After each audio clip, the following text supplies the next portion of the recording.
Good morning guys, আমি আমার চ্যানেলে মিনি একটা ব্লগ নিয়ে চলে এসেছি। আর এই ব্লগে আমি তোমাদেরকে একটা জাম্বো সাইজের পেঁপে দেখাবো। এই যে দেখো, চলে এসেছি আমার সেই বড় পেঁপে। এই গাছটার এটা প্রথম ফল ছিল, এটা আমরা পাকতে দেওয়ার জন্য রেখেছি, কারণ এটা আমরা পাকা খাবো।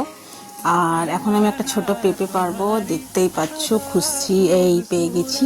এই পেঁপেটা এখন পাড়া হবে, তারপর সেটাকে ধুয়ে ভালো করে রান্না করে দুপুরে খাওয়া হবে। এখন ধুয়ে নিই, চলো। এই যে দেখো, কলে জল আছে এখনও আমাদের।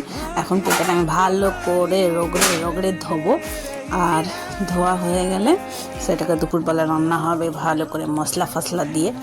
আর এইটা এখন মুখে ওই যে লেগে রয়েছে ডাঁটাটা, ওটা ভাঙতে আমি পাচ্ছি না, এই ভেঙে ফেলেছি। এখন ভালো করে ধোবো। আর আমার চ্যানেলে মিনি ব্লগগুলো ভালো লাগলে প্লিজ একটা লাইক, ছোট্ট একটা মিষ্টি কমেন্ট আর একটা শেয়ার করে পাশে থাকবে। এখন দেখা হচ্ছে পরে, টাটা।